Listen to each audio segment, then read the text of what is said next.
धर्मनगरी अयोध्या की 14 कोसी परिक्रमा मंगलवार देर रात से शुरू हो गई। परिक्रमा का मुहूर्त मंगलवार रात 12:48 का था, लेकिन मुहूर्त से पहले ही रात 10:30 बजे से ही आस्था के पथ पर लाखों भक्त निकल पड़े। परिक्रमा पथ पर गूंजे जय श्री राम, राम राम और सीताराम के स्वर ध्वनित हो रहे थे। परिक्रमा को देखते हुए रामनगरी में यातायात डायवर्जन हुआ। अयोध्या में सभी प्रकार के वाहनों का प्रवेश प्रतिबंधित है। 14 कोसी परिक्रमा में जैसे जैसे रात बढ़ती गई, आस्था के पथ पर श्रद्धालुओं की भीड़ भी बढ़ती गई। सुबह होते होते अयोध्या फैजाबाद मानव श्रृंखला में बंद सी गई। ऐसा लगा जैसे कि दोनों नगरों को भक्तों की माला पहना दी गई है। यहाँ फर्स्ट टाइम है। वैसे हम बाहर रहते हैं, यमुनानगर जगाधरी हरियाणा स्टेट में। तो यहाँ अपने गांव आए हुए थे, तो कुछ फ्रेंड ने कहा था कि चलना है, तो हमने उसी श्रद्धा भाव, अपनी एक श्रद्धा भाव से, घर से तो कोई साथ मिला नहीं था, फिर हम अकेले लेने के परिक्रमा करने के लिए ही आए हैं। फिर क्या भावना है, श्रद्धा भाव क्या है? श्रद्धा भाव कुछ नहीं है, एक वो मन से आवाज आई थी कि जाना जाना है। अब आगे देख नहीं, क्या आपको क्या है, लोगों ने बताया परिक्रमा करने से क्या मिलेगा? अभी तक हम इस मामले किसी के साथ तो बैठे नहीं थे, तो बस पहली बार 14 कोसी परिक्रमा और कार्तिक मेला ये जनपद अयोध्या में प्रारंभ है और इसमें लाखों की लाख संख्या में श्रद्धालु जो है इस यात्रा को, पद यात्रा को कर रहे हैं। पूरे जो यात्रा है इसको 14 कोसी परिक्रमा है, इसको 5 जोन और 9 सेक्टर में विभाजित किया गया है। हर सेक्टर में अपर पुलिस अधीक्षक स्तर के अधिकारी लगाए गए हैं, जोन में अपर पुलिस अधीक्षक स्तर के अधिकारी लगाए हैं, सेक्टर में पुलिस उपाधीक्षक स्तर के अधिकारी लगाए हैं। महत्वपूर्ण पॉइंटों पर ड्यूटियां लगाई गई हैं, उनमें inspector, sub inspector, constable, head constable level के अधिकारी लगाए गए हैं। ट्रैफिक व्यवस्था को सुचारू बनाए रखने के लिए डाइवर्जन पॉइंट बनाए गए हैं, जगह जगह बैरियर लगाकर ट्रैफिक को डाइवर्ट किया जा रहा है।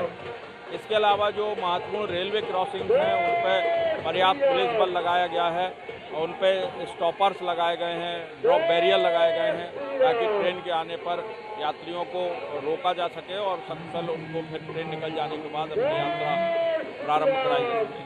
तो पर्याप्त। और क्या इसके पीछे धारणा है? हम अपने बच्चों के लिए परिक्रमा कर रहे हैं, जो भी कोई ख्वाहिश उनकी पूरी हो, जो भी मानता उन लोग की पूरी हो, इसलिए हम लोग परिक्रमा करते हैं। पूरी भी होती है, ऐसी बात नहीं पूरी होती है। और क्या इससे शारीरिक क्या लाभ मिलता है? बहुत लाभ है इससे, क्यों नहीं लाभ है। इतने लोग जा रहे हैं, सब लोग लाभ के लिए तो जा रहे हैं, लाभ के लिए तो जा रहे हैं सब लोग।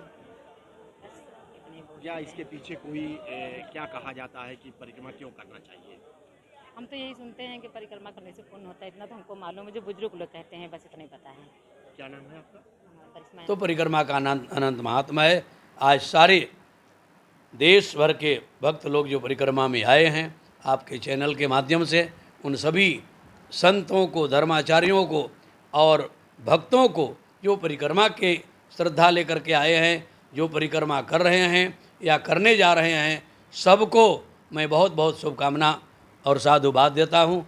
आपके चैनल के जितने वरिष्ठ कनिष्ठ पदाधिकारी हैं, सबको मैं मंगल कामना। आज अक्षय नवमी है। आज की परिक्रमा ये कभी क्षय नहीं होती है। आज की उपासना, आज की आराधना, आज की पूजा, आज की एकासना कभी क्षय नहीं होती है, ये अखंड और अनंत है। इसलिए अक्षय नवमी को 84 कोस की और 14 कोस की परिक्रमा का विधान है। आगे पंचकोसी परिक्रमा भी होगी। जय सियाराम। मैं रसिक पीठाधीश्वर मान जन्मेजय शरण, श्री जानकी घाट बड़ा स्थान अयोध्या। कल रात्रि में 12 बजे से 14 कोसी परिक्रमा शुरू होने वाली थी अयोध्या में, लेकिन इतना उत्साह श्रद्धालुओं में था, भक्तों में था कि उन्होंने उससे पहले ही शुरू कर दिया। और मैं समझता हूँ कि लाखों लोगों की भीड़ है और एक अजीब सा उत्साह है इस बार। कोरोना में क्योंकि 2 वर्ष थोड़ा प्रतिबंधित रही थी, कम लोग उसमें कोरोना की वजह से आए थे, हम लोगों की भी ये थी कि कम से कम उसमें रहे, लेकिन इस बार सब रिकॉर्ड टूट गए हैं। और निश्चित रूप से यशस्वी मुख्यमंत्री योगी आदित्यनाथ जी ने जिस प्रकार से उन व्यवस्थाओं को पहले से तैयारी कराकर सुरक्षा की दृष्टि से सफाई की दृष्टि से, सड़कों की मरम्मत की दृष्टि से, नालियों के और इन सब व्यवस्थाओं को कैसे बेहतर करें, इसके लिए निर्देशित किया था अधिकारियों को, जनप्रतिनिधियों को। हम लोगों ने भी निश्चित रूप से लगातार 3-4 दिन, सांसद जी भी थे, हम भी थे, हम सब लोगों ने उन व्यवस्थाओं को बेहतर कराने का प्रयास। राम बहुत हर्ष उल्लास के साथ अयोध्या में 14 कोसी प्रारंभ परिक्रमा अक्षय नवमी के पर्व पर मनाया जाता है और परिक्रमा करने से 84 लाख योनियों से भटकने से मुक्ति मिलती है। इसलिए अयोध्या में लाखों की संख्या में श्रद्धालु पहुंच करके तन मन धन से और बहुत ही आस्था से परिक्रमा पूर्ण कर रहे हैं। और आज के दिन परिक्रमा करने से, यज्ञ तप जप करने से उनको मोक्ष की प्राप्ति होती है। अयोध्या में श्रद्धालु पहुँचे हुए हैं, जगह जगह पे जल प्याऊँ, जगह जगह पे प्रसाद वितरण, तीर्थ पुरोहित समाज, साधु संत और अयोध्या के नगर वासियों ने व्यवस्था कर रखी है और जगह जगह सभी श्रद्धालुओं का हार्दिक स्वागत व अभिनंदन हो रहा है। इसी के दूसरे करते ही हैं, अधिक उसमें उनको लाभ ही लाभ है, देवता प्रसन्न होंगे। महाराज जी काफी उत्साह देखने को मिल रहा है। पूछो, हमने करीब 40 वर्ष से यहाँ रह रहा हूँ, 40 वर्ष से यहाँ रह रहा हूँ और देखो सैकड़ों मोटरसाइकिलें खड़ी, आने जाने का रास्ता नहीं है, कभी इतनी भीड़ नहीं होती थी।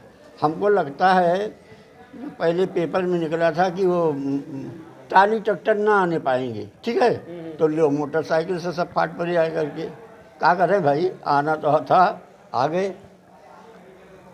परशुराम दास गोकुल भवन।